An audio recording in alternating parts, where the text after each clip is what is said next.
60টা জিনিস মানুষ মরে যাওয়ার পরে তার কবরে পৌঁছতে থাকে। ইন্না মিম্মা ইয়ালহাকুল মুমিন মিন হাসানাতিহি বা'দা মাউতিহি, মানুষ মরে যাওয়ার পরেও যে 60টা জিনিস তার কবরে পৌঁছায় তার মধ্যে একটা হচ্ছে মসজিদান বানাহু, সে যে মসজিদ বানিয়ে গিয়েছে ওই মসজিদের সওয়াব। সুবহানাল্লাহ পড়েন। আপনি টাকা দিয়ে মসজিদ বানিয়ে দিলেন, ওই মসজিদে মুসল্লিরা নামাজ পড়ে, রোজাদাররা এসে ওখানে ইফতার খায়, তাহাজ্জুদ আদায়কারীরা তাহাজ্জুদ পড়ে, তাদের সওয়াবের কমতি হবে না, কিন্তু তাদের সওয়াবের একটা পার্সেন্টেজ সওয়াব যে ব্যক্তি মসজিদ বানালো তার আমলনামে আল্লাহ ঢুকিয়ে দেয়। সুবহানাল্লাহ বলতে পারলেন না? হে নামাজি আমার ঘরে নামাজ পড়ো আজ, দিল মে তোমার চরণ তলে হৃদয় যায় নামাজ। হে নামাজি আমার ঘরে নামাজ পড়ো আজ, দিল মে তোমার চরণ তলে হৃদয় যায় নামাজ। পড়েন আল্লাহু আকবার। কি সুন্দর লিখেছেন কাজী নজরুল ইসলাম। কাজী নজরুল ইসলাম খুব সুন্দর করে বলেছেন, মসজিদেরই পাশে আমায় কবর দিও ভাই, ঠিক কিনা? মসজিদেরই পাশে আমায় কবর দিও ভাই, যেন গোরে হতে মুয়াজ্জিনের আযান শুনতে পাই। আমার গোরের পাশে দিয়ে ভাই নামাজিরা যাবে, পবিত্র সেই পায়ের ধ্বনি এ বান্দা শুনতে পাবে। গোরা যাব হতে গুনাহগার পাইবে রেহাই, মসজিদেরই পাশে আমায় কবর দিও ভাই। কত মানুষ নামাজি ভাই মসজিদাঙ্গিনাতে, আল্লাহর নামের জিকির করে লুকিয়ে গভীর রাতে। আমি তাদের সাথে ওই আল্লাহ নামে জপতে চাই, আল্লাহর নামে জপতে চাই। পড়েন সবাই, মসজিদেরই পাশে আমায় কবর দিও ভাই, যেন গোরে হতেও মুয়াজ্জিনের আযান শুনতে পাই। চিল্লায় পড়তে হবে আমিন। কি দরদ ছিল আমাদের জাতীয় কবি কাজী নজরুল ইসলামের, মসজিদের পাশে আল্লাহ তুমি আমার কবর দিও। আল্লাহ এই দোয়াটা কবুল করে নিয়েছে, ঠিক কিনা? আপনার কবরের পাশে মসজিদ আছে না নাই? আছে। এজন্য মসজিদের সাথে সম্পর্ক জুড়ে দেওয়া এটা ইমানদারের আলামত, আর মসজিদকে ঘৃণা করা এটা মুনাফিকের আলামত। এজন্য আমরা যেন আমাদের হৃদয়টাকে মসজিদের সাথে জুড়ে দেই, মসজিদের সাথে যেন সুসম্পর্ক থাকে। মসজিদ সবার, মসজিদ নিয়ে দলাদলি নাই। দলাদলি আছে অনেক জায়গায়, হানাফি মসজিদ, আহলে হাদিস মসজিদ এরকম আমরা দেখি বা শুনি, এটা ঠিক না। হানাফি মসজিদ বলে কোনো কথা নাই, আহলে হাদিস মসজিদ বলে কোনো কথা নাই। মসজিদ সবার। ছোট্ট খাট্ট বিষয় নিয়ে মসজিদে মারামারি, একজন হাত তোলে আরেকজন তোলে না, কিলাকিলি আছে না নাই? একজন বলে জোরে আমিন, আরেকজন আস্তে আমিন, মারামারি আছে না নাই? এগুলো কি মারামারি করার কোনো বিষয়? কথা বলেন। সালাতে ফরজ আছে, ওয়াজিব আছে, সুন্নাহ আছে। খেয়াল করে বুঝবেন, ফরজ যদি নষ্ট হয় সালাত ভঙ্গ হয়, you have to repeat your সালাত। ওয়াজিব নষ্ট হলে সালাত ভঙ্গ হয় না, নতুন করে পড়া লাগে না, সেজদায় সাহু দিলেই সালাত আদায় হয়ে যায়। আর সুন্নাহ নষ্ট হলে নামাজ নষ্টও হয় না, নতুন করে পড়াও লাগে না, সৌ সেজদাও লাগে না, নামাজ আদায় হয়ে যায় সুন্নাহ নষ্ট হলে। এই যে হাত তোলা না তোলা এটা সুন্নাহ, আমিন জোরে বলা না বলা এটা কি? সুন্নাহ। যেটা কোনো কারণে কেউ না করলেও তার নামাজ কবুল করে নিবে কে? আর এই সব সুন্নত আমাদের দেশে গিলাগিলি। মৌলভীবাজারে মাশাআল্লাহ এগুলা নাই, এখানেও আছে। এগুলোর অবসান ঘটুক, আমরা চাই কি চাই না? আর কত এই ছোটখাটো বিষয় নিয়ে আমরা এই বিভেদের প্রাচীর আর দেয়ালকে উঁচু করবো আমাদের মাঝখানে? কবে আমরা ঐক্যের সিন্ডিকেট করব? কবে? আর কবে সাদা মনের মানুষ হব? কবে? আর কত? অনেক হয়েছে, আর না, এবার থামেন। বিভেদের প্রাচীরকে ভেঙে চুড়িয়ে দেন। ঐক্যের এমন সিন্ডিকেট করতে হবে যাতে কোনো অপশক্তি এই ঐক্যকে ভাঙতে না পারে, বানচাল করতে না পারে। চিল্লায় বলেন ঠিক কিনা? এই জন্য মিউচুয়াল রেসপেক্টের দরকার, পারস্পরিক শ্রদ্ধাবোধ সব ক্ষেত্রে, রাজনীতিতে, সামাজিক অ্যাক্টিভিটিসে আমাদের আলেম ওলামাদের মধ্যে পারস্পরিক শ্রদ্ধাবোধের দরকার, মিউচুয়াল রেসপেক্ট। কেউ কাউরে রেসপেক্ট করে না, আমি যেটা বলছি এটাই সব, বাকি সব হারাম, এরকম বলে না অনেকে? এরকম যেন না করি। তাহলে মসজিদ সবার, মসজিদ আল্লাহর হাবিব সাল্লাল্লাহু আলাইহি ওয়াসাল্লাম খ্রিস্টানদেরকে মসজিদে ঢুকতে দিয়েছেন, আর আমরা মুসলমান ভাইয়ের জন্য মসজিদে তালা ঝুলাই দেই, আছে না নাই? আল্লাহর হাবিব সাল্লাল্লাহু আলাইহি ওয়াসাল্লাম কোথাও গেলেই প্রথমে মসজিদ বানাতেন। কি বানাতেন? মসজিদ বানাতেন। মক্কা থেকে হিজরত করে মদিনায় আসলেন, কোবায় থাকলেন কয়েক সপ্তাহ। কোবা পল্লীতে তিনি মসজিদ বানালেন, মসজিদ কোবা। ওখানে প্রতি শনিবার কেউ যদি ওযু করে ওখানে যে 2 রাকাত নামাজ পড়ে, একটা কবুল উমরার সওয়াব আল্লাহ তাআলা তার আমলনামায় দিয়ে দেন। মসজিদে কোবা বানালেন। তারপরে মদিনায় এসে মসজিদে নববী বানালেন আল্লাহর হাবিব সাল্লাল্লাহু আলাইহি ওয়াসাল্লাম, মসজিদে নববী। এটা ছিল আল্লাহ রাসূল সাল্লাল্লাহু আলাইহি ওয়াসাল্লামের বৈশিষ্ট্য। কোথাও গেলেই তিনি মসজিদ বানাতেন, মসজিদে নববী। হায় রে, এখন তো কত সুন্দর মসজিদ আমরা দেখি, আমরা যে সালাত করি। আল্লাহর হাবিব সাল্লাল্লাহু আলাইহি সাল্লামের সময় মসজিদে নববী কি এরকম ছিল? কথা বলেন। ফ্লোর ছিল বালুর ফ্লোর। কিসের ফ্লোর? আমাদের মসজিদের ফ্লোর কিসের? টাইলস। আল্লাহ রাসূল সাল্লাল্লাহু আলাইহি ওয়াসাল্লামের মসজিদে নববীর ফ্লোর কিসের? কথা বলে না তো আওয়াজ করে উত্তর দেন না কেন? কষ্ট হচ্ছে? দুপুরে খাইছেন না সবাই? কেন খান নাই? কেন? রোজা রাখছিলেন? হ্যাঁ, ফজর বাদে আইছি। আচ্ছা ঠিক আছে, ঠিক আছে। আচ্ছা আচ্ছা, সাউন্ড নাই, কথা শোনা যায় না? তো এটা শুনলা কেমনে? জিজ্ঞেস করলাম কথা শোনা যায় না, কয় না। তো এটা শুনলা কি করে? মানে অল্প শোনা যায়, তাই তো? একটু পরে আমার বিদায় ঘন্টা বাজবে, আমি চলে যাব। তোমরা ডিস্টার্ব করতে করতে আমার সময় শেষ। তোমরা ডিস্টার্ব করলে তোমাদের লস। আমি আমার টাইমের 1 মিনিটে বেশি যেতে পারবো না, কারণ এখানে আসরের সালাতের আজান শুরু হয়ে যাবে, এরপরে কোনো কথা নেই। আর বক্তব্য লম্বা করা এটা বেদাত। বেদাতকে আমি সুন্নাতের মধ্যে আনতে চাচ্ছি। একটা সময়ে একেবারে কমায় নিয়ে আসবো। এত প্রোগ্রাম আমি করতে চাই না। আমি ঘোষণা দিয়েছি আগামী বছরে সারা বাংলাদেশে আমার প্রোগ্রাম হবে 50টা। কয়টা? 50টা। এরপরের বছর 30টা, এরপরের বছর 20টা। বিভাগীয় প্রোগ্রাম করলেই চলবে আমার। এক এক বিভাগে যে 2 দিন 3 দিন খালাস। এত দরকার না, এত লম্বা চূড়ার বক্তব্যের দরকার নেই। আধা ঘন্টা চুপ করে শুনেন, কয়েকটা মেসেজ ড্রপ করি, take it with you to your home, then practice and apply in the society. নিয়ে যান, আমল করেন, সমাজে কাজে লাগান। সমাজটা আলোকিত করে দিবে কে?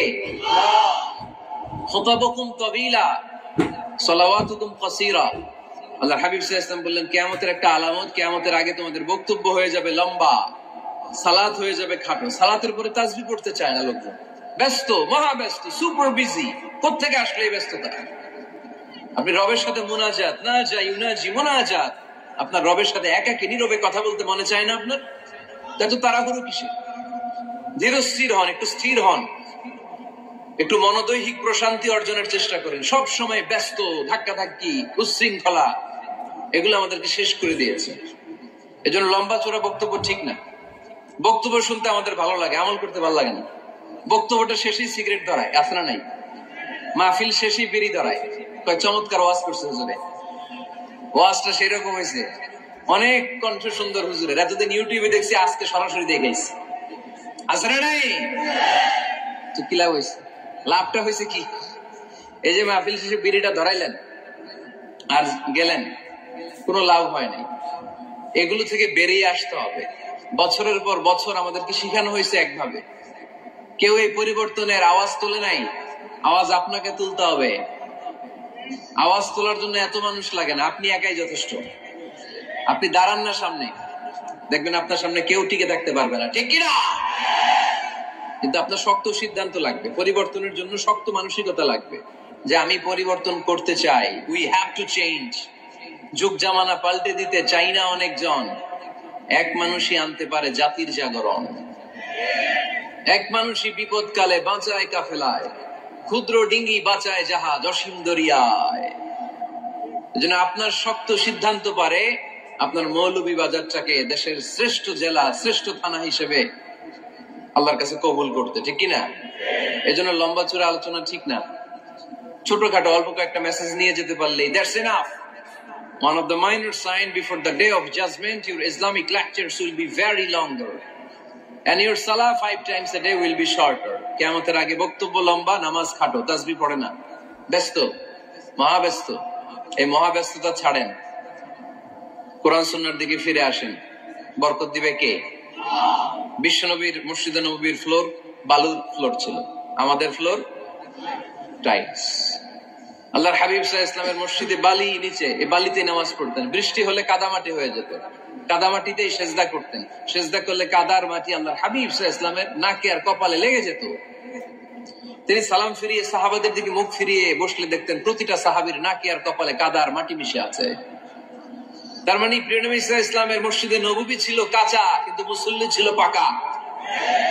আমাদের মসজিদগুলা হয়েছে পাকা, কিন্তু মুসল্লি কাঁচা, ঠিক কিনা? ফজরের সালাতে মানুষ নাই। ইমাম সাহেব আছেন কে কে এলাকায়? দেখি ইমাম, মসজিদের ইমাম। মাশাআল্লাহ। আপনাদের এখানে ওই মসজিদে ফজরের নামাজে কয় কাতার হয়? 5 জন 6 জন? কেনে এত কম? কেনে? হ্যাঁ, আসে না, আসতে চায় না লোকজন। তো এই যে 5-6 জন ফজরের সালাতে, কল্পনা করতে পারেন ফজরের সালাতে এত কম লোক। ফজরের জামাতে লোক যায় না, এটা একটা মহামারী। যেদিন ফজরের জামাতের দৃশ্য আর জুমার নামাজের দৃশ্য একরকম হয়ে যাবে, ওই দিনই বাংলাদেশে ইসলাম কায়েম হয়ে যাবে। এখন স্লোগান তুলে বিপ্লব, বিপ্লব, ইসলামী বিপ্লব। আর ফজরের সময় আমি কম্বলের ভিতরে, আছে না নাই? কোন বিপ্লব হবে না। ফজরের নামাজ জামাতে পড়ুন, সকালটারে বরকতময় করে দিবে কে? আল্লাহর হাবিব সাল্লাল্লাহু আলাইহি ওয়াসাল্লামের মসজিদ ছিল সবার জন্য উন্মুক্ত, এখানে সবাই আসতে পারত। এজন্য মসজিদ হবে সবার। আমরা মসজিদের আবাদকারী হতে চাই। এজন্য রাব্বুল আলামিন বলেন, ইন্নামা ইয়া'মুরু মাসাজিদাল্লাহি মান আমানা বিল্লাহি ওয়াল ইয়াউমিল আখির ওয়া আকামাস সালাতা ওয়া আতাজ যাকাতা ওয়া লাম ইয়াখশা ইল্লাল্লাহ فعسى أولئك أن يكونوا من المهتدين। সুবহান আল্লাহ পড়েন।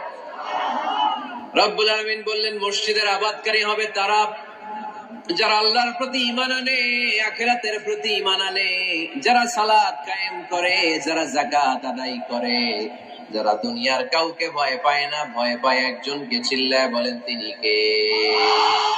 যাদের হৃদয়ে আছে আল্লাহর ভয়, তারা কবু পথ ভুলে যায় না। আল্লাহর প্রেম ছাড়া এই দুনিয়া কারো কাছে কোনো কিছু চায় না, ঠিক কিনা? তাহলে যারা মসজিদের আবাদকারী, এরা ভয় পায় একজনকে। চিল্লায় বলেন তিনি কে? মসজিদের আবাদকারীদের প্রথম গুণ, তারা আল্লাহ বিশ্বাস করে, তারা আখিরাতে বিশ্বাস করে, তারা সালাত কায়েম করে, তারা যাকাত আদায় করে, তারা আল্লাহ ছাড়া পৃথিবীর কাউরে ভয় পায় না। আল্লাহ বলেন ফাআসা উলাইকা আইয়াকুনু মিনাল মুহতাদিন। আশা করা যায় তারাই হলো হেদায়েতের রাস্তার উপরে আছে, ঠিক কি না? তারাই মসজিদের আবাদকারী, যারা মসজিদে যায়, সালাত আদায় করে। এখন মসজিদের আবাদকারী আপনি হতে চান, আপনি মসজিদে যান না, আপনি আবাদকারী হতে পারবেন? মসজিদের অনেক সভাপতি আছে, মসজিদে যায় না, আছে না নাই? মৌলভীবাজারে এই সমস্যা বোধহয় নাই। মসজিদের সেক্রেটারি মসজিদে যায় না, আছে না নাই? তাহলে হইলো, এটা হইলো, এটা মেনে নেওয়া যায়?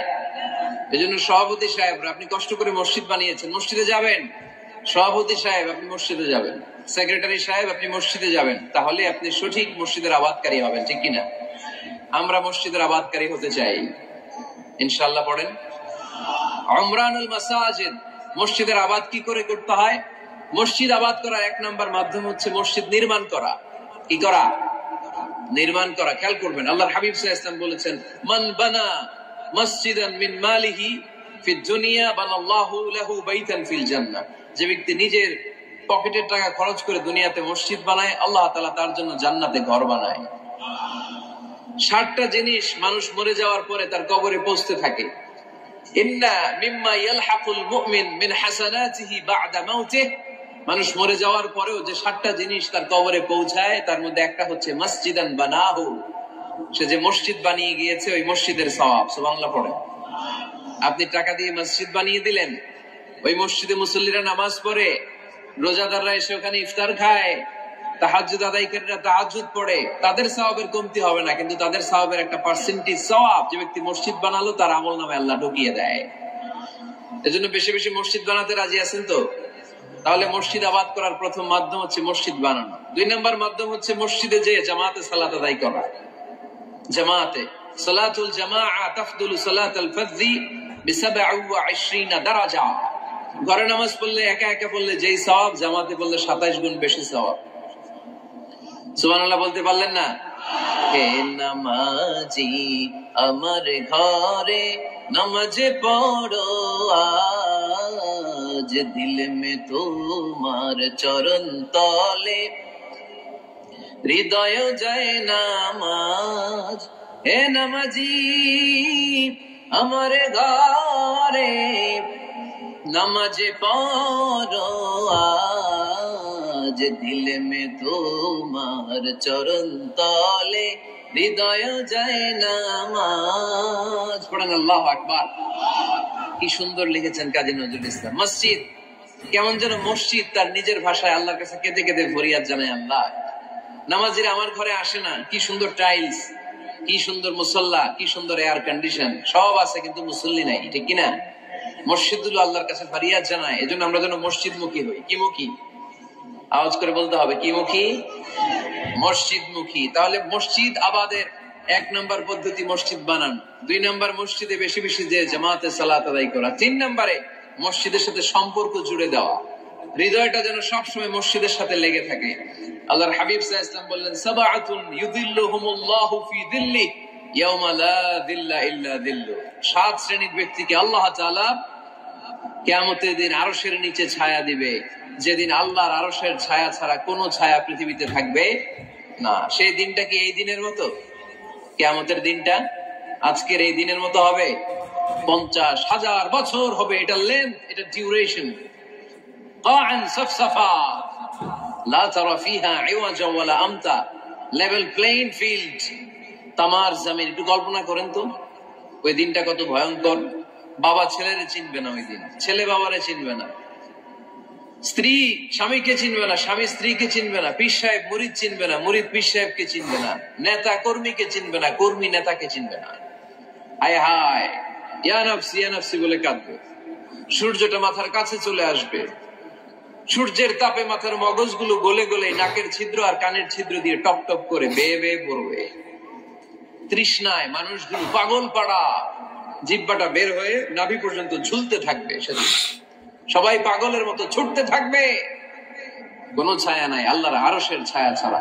আল্লাহর হাবিব বললেন 7 শ্রেণীর ব্যক্তিকে আল্লাহ তাআলা আরশের নিচে ছায়া দিবেন। এর মধ্যে 1 শ্রেণীর ব্যক্তি রাজুলুন কলবুহু মুআল্লাকুন বিল মাসাজিদ, ওই ব্যক্তি যার হৃদয়টা সবসময় আল্লাহর মসজিদের সাথে লেগে থাকে। মসজিদের সাথে যার হৃদয় লেগে থাকে তাকে আরশের নিচে ছায়া দিবে কে? এজন্য মসজিদের সাথে যেন আমাদের হৃদয়গুলো লেগে থাকে। অনেকেই দেখবেন এত ভালো নামাজে, জোহর পরে টেনশন করে আসরটা কই পড়বো, আসর পরে চিন্তা করে মাগরিবের সময় আমি কোথায় থাকবো, মাগরিবের সময় টেনশন, ইস এশাটা হয়ে গেলেই তো শেষ। এরকম লোক আছে না নাই? এদেরকে সেই কঠিন ভয়াবহ দিনে আরশের নিচে ছায়া দিবে কে? তারপরে মসজিদ আমাদের 4 নম্বর পদ্ধতি মসজিদকে পরিচ্ছন্ন রাখা, মসজিদকে ঝাড়ু দেয়া। মসজিদকে যারা পরিষ্কার করে তাদের হৃদয়ের যন্ত্রণা দূর করে দেয় কে?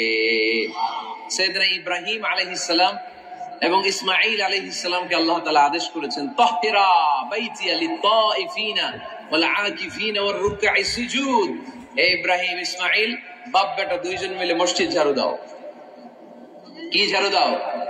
মসজিদেরি ঝাড়ু বারদার ও কামারে হাত শোনো আমারে মুনাজাত। পড়েন, শোনো শোনো ইয়া ইলাহি আমারে মুনাজাত, শোনো আমারে মুনাজাত। পড়েন আমিন। মসজিদ ঝাড়ু দেওয়া মসজিদ আমাদের অন্তর্ভুক্ত। আপনারা কেউ কোনোদিন মসজিদ ঝাড়ু দিয়েছেন নাকি? কে কে দিয়েছেন দেখি? সবাই সবাই মসজিদের খাদেম? মাশাআল্লাহ। আমিও দিছি মসজিদ ঝাড়ু, অনেক দিছি। মাশাআল্লাহ, আল্লাহ তুমি কবুল করো। যাদের হৃদয়ে বড় জ্বালা, ফ্যামিলিতে সুখ নাই, শান্তি নাই, তারা হৃদয়ে প্রশান্তি আনতে চাইলে এতিমখানায় যাবেন, এতিমের মাথায় হাত বুলিয়ে দিবেন, এতিমের মুখে খাবার তুলে দিবেন। আপনার হৃদয়টারে নরম করে দিবে কে? আল্লাহর ঘর মসজিদে যাবেন, নিজ হাতে মসজিদটারে একটু পরিষ্কার করে দিবেন, আপনার জীবনটারে উজালা করে দিবে কে? তাহলে এগুলো করার মাধ্যমে আমরা মসজিদের আবাদ করতে চাই। আমরা মসজিদের আবাদকারী হতে চাই কি চাই না? আল্লাহর ঘর মসজিদ আবাদ করার মতো শ্রেষ্ঠ কাজ পৃথিবীতে হতে পারে না। এই মসজিদের কিছু আদব আছে, আল্লাহ রাসূল সাল্লাল্লাহু আলাইহি ওয়াসাল্লাম বলেছেন এই আদবগুলো মেনটেন করে যেন আল্লাহর ঘর মসজিদের সাথে আমরা ব্যবহার করি। মসজিদের 1 নম্বর আদব হচ্ছে মসজিদে ওযুর সাথে প্রবেশ করা। কিসের সাথে? ওযু করে পরিচ্ছন্ন হয়ে মসজিদে প্রবেশ করা। এজন্য অপবিত্র অবস্থায় গোসল ফরজ, এরকম অবস্থায় মসজিদে ঢোকা যাবে? কথা বলেন, ঢোকা যায়? যেই নারীদের মাসিক চলতেছে, মেনস্ট্রুয়েশনাল পিরিয়ড চলতেছে, ওই নারীদের পক্ষে মসজিদে ঢোকা জায়েজ আছে? নাই। তাহলে এটা হলো 1 নম্বর আদব। মসজিদে ঢোকার সময় কি করে ঢুকবো? ওযু করে। আওয়াজ করে বলেন, কি করে ঢুকবো? ওযু করে। 2 নম্বর আদব হচ্ছে মসজিদে যাওয়ার সময় সবচেয়ে ভালো জামাটা পরে যাবো, সবচেয়ে ভালো পাঞ্জাবিটা পরে যাবো। জানতো আপনারা? না সবচেয়ে সিরাটা পরে যান? হ্যাঁ, অনেকের নামাজের জন্য একটা পুরান জামা আছে, সিরা পাড়া, এদিকে হাত উঠালে যেতে দেখা যায়, আছে না নাই? সবচেয়ে সিরা পাড়াটা রাখে নামাজের জন্য, কপাল পোড়া। আর সুন্নাতে খাতনার অনুষ্ঠানে গেলে মাশাআল্লাহ লেহেঙ্গা গায়ে দিয়ে যায়, আছে না নাই? না, আপনি কি ইবাদতের জন্য সবচেয়ে সুন্দর জামাটা রাখবেন। এজন্য রাব্বুল আলামিন বলেন, ইয়া বানি আদম খুযু যিনাতাকুম ইনদা কুল্লি মসজিদ। ও বনি আদম, তুমি যখন আল্লাহর ঘর মসজিদে ঢুকবা, ও বনি আদম, তুমি যখন নামাজের মুসল্লায় দাঁড়াবা, তোমার সবচাইতে দামি, সবচাইতে সুন্দর জামাটা গায়ে দিয়ে তুমি নামাজে দাঁড়াও। ঠিক কিনা? তাহলে এখন মসজিদে যাওয়ার সময় কি গায়ে দিয়ে যাবেন বলেন? খিতা করবেন? হ্যাঁ, মাশাআল্লাহ। হ্যাঁ, সবচেয়ে ভালো কাপড়টা আয়রন করে পারফিউম মেখে তারপরে আমরা যাব। রাজি আছেন তো? 3 নম্বর আদব হচ্ছে মসজিদে ঢোকার সময় বাম পা দিয়ে ঢুকতে হয়।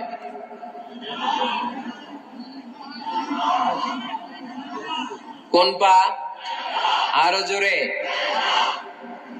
এদেরকে গুতা মারা লাগে, নাহলে আওয়াজ বাড়ে না। এরকম ভলিউম টাইট করতে হয়, ভলিউম হাই করলে আর করে বাড়ে, এমনি বলতে চায় না। ঘটনা কি? হ্যাঁ, খায় নাই। বদরের যুদ্ধ হয়েছিল রমাদানে, কোন সাহাবী খায় নাই, না খাইয়া একেবারে সাইজ করে দিছে কাফেরদেরকে। আমরা না খেলেও আমাদের হৃদয়ে ইমানি শক্তি আছে না নেই? এই তো বোঝা যাচ্ছে ইমানি শক্তি আছে। এতক্ষণ আছিল কই? তো মসজিদে ঢোকার সময় কোন পা দিয়ে? এগুলো মনে থাকে আমাদের? ভুলা যাই আমরা, খেয়াল থাকে না তো এগুলা। এত কিছু মনের মধ্যে রাখলে এগুলো মনে থাকবে কেমনে? মসজিদে ঢোকার সময় কোন পা? আরো জোরে। বেরোয়ার সময় কোন পা? মনে থাকবে? মসজিদে যখন ঢুকবেন ডান পা দিয়ে ঢুকবেন, আর দোয়া পড়বেন, আউযু বিল্লাহিল আযীম ওয়া বিওয়াজহিল কারীম ওয়া সুলতানিহিল কদীম মিনাশ শাইতানির রাজীম। বিষ্ণু সাল্লাল্লাহু আলাইহি ওয়াসাল্লাম বললেন, যে ব্যক্তি মসজিদে ঢোকার সময় এই দোয়াটা পড়বে, শয়তান আফসোস শুরু করে। সে বলে, হায় হায়, আজকের দিনের জন্য, সারা দিনের জন্য তো তুই আমার ওয়াসওয়াসা থেকে বেঁচে গেলি। আজকের সারা দিনের জন্য তোরে আমি হারালাম, আজকের সারাটা দিন আল্লাহর পক্ষ থেকে প্রোটেকশন নিয়ে তুই বেঁচে গেলি। আজকের জন্য যা, কালকে তোরে আমি ধরবো। এজন্য এই দোয়াটা পড়ার দরকার আছে না? আউযু বিল্লাহিল আযীম ওয়া বিওয়াজহিল কারীম ওয়া সুলতানিহিল কদীম মিনাশ শাইতানির রাজীম। 4টা বাক্যের দোয়া। মুখস্থ করতে কষ্ট হলে যে ইউটিউবে চলে যাবে আজকেই, ওখান থেকে শুনে আপনারা মুখস্থ করে নেবেন, এই দোয়াটা পড়বেন, তাহলে ওই দিনের জন্য শয়তানের ওয়াসওয়াসা, টেম্পটেশন, প্রভোকেশন থেকে আপনি আল্লাহ তাআলার প্রোটেকশনে চলে গেলেন। সুবহানাল্লাহ পড়েন। তারপরে আল্লাহর হাবিব বললেন, ঢোকার আগে আমারে সালাম দাও। পড়বেন, আসসালামু আলাইকা আইয়ুহান নাবিয়্যু ওয়া রাহমাতুল্লাহি ওয়া বারাকাত। এই দুইটা জিনিস যখন করে ফেললেন, তখন ডান পা দিয়ে পড়বেন, আল্লাহুম্মা ইফতাহ লি আবওয়াবা রাহমাতিক। সুবহানাল্লাহ পড়েন। আল্লাহুম্মা ইফতাহ লি, ও আল্লাহ আমার জন্য তুমি খুলে দাও আবওয়াবা রাহমাতিক, তোমার রহমতের দরজা। তার মানে মসজিদে ঢুকলে রহমত পাওয়া যায় কি যায় না? মসজিদে ঢুকলে পাওয়া যায় রহমত, মসজিদের বাইরে রহমতের কথা আল্লাহ বলে নাই। মসজিদের ভিতরে রহমত। কোথায় রহমত? কোথায়? মসজিদের ভিতরে রহমত আছে না?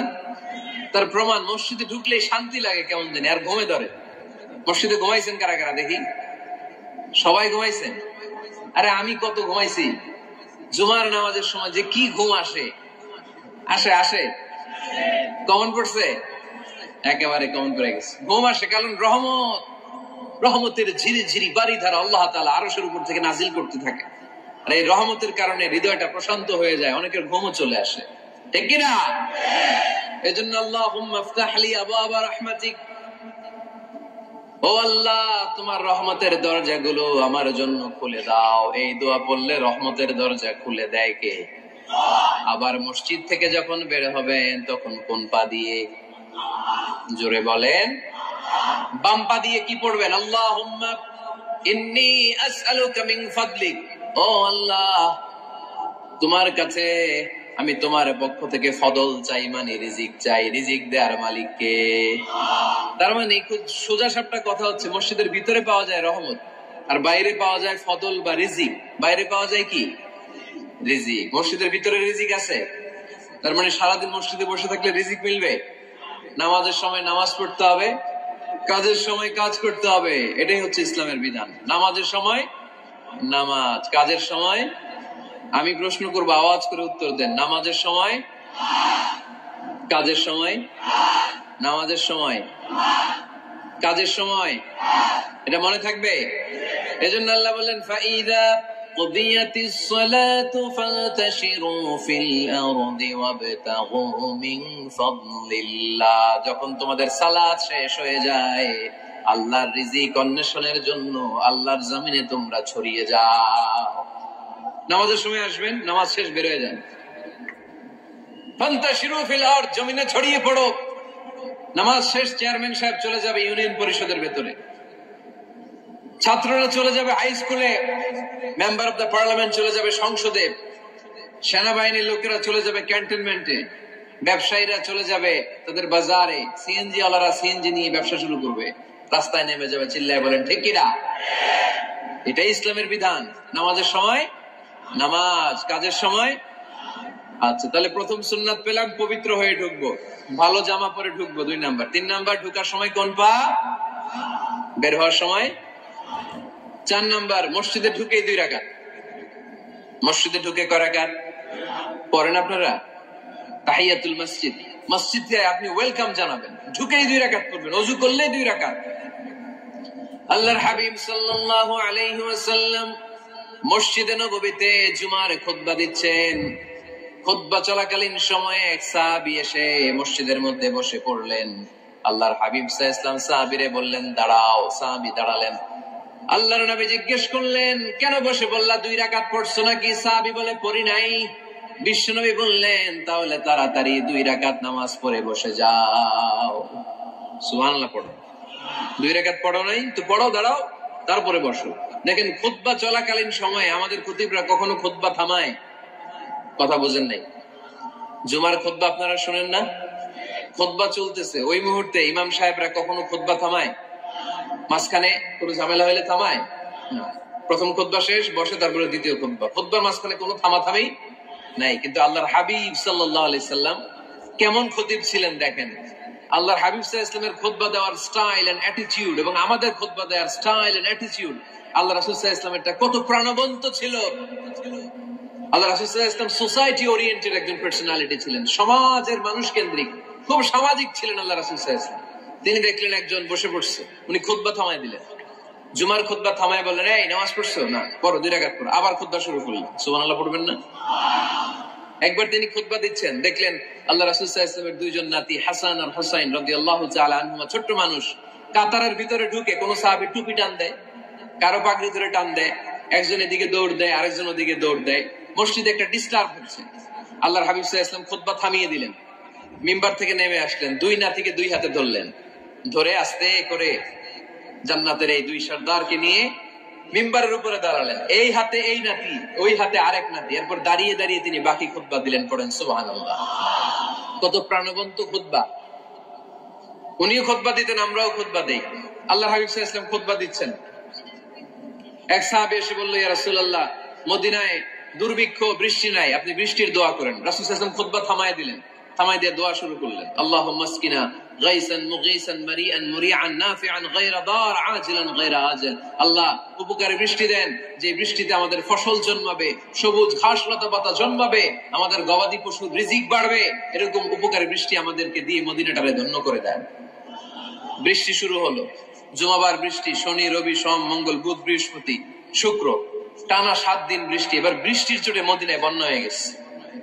এতদিনে দুর্ভিক্ষ, এতদিনে কি, এখন বৃষ্টির বরকতে দোয়া করছে, বৃষ্টিতে এবার বন্যা। যে সাহাবী বৃষ্টির জন্য দোয়া করতে বলেছিলেন, পরের জুমাবারের খুতবার সময় এসে ওই সাহাবী বলেন, ইয়া রাসূলুল্লাহ, আবার খুতবার মাঝখানে, ইয়া রাসূলুল্লাহ, আর বৃষ্টির দরকার নাই, আর দরকার নেই, এবার বৃষ্টি বন্ধের দোয়া করেন। আল্লাহর হাবিব সাল্লাল্লাহু আলাইহি ওয়াসাল্লাম খুতবা থামিয়ে আবার বন্ধের দোয়া, আল্লাহুম্মা হাওয়ালাইনা ওয়ালা আলাইনা। হে আল্লাহ, আমাদের চারিদিকে দেন, মদিনাতে আর বৃষ্টির দরকার নেই। চিল্লায় পড়েন সুবহানাল্লাহ। এজন্য খতিব হবে এরকম প্রাণবন্ত খতিব।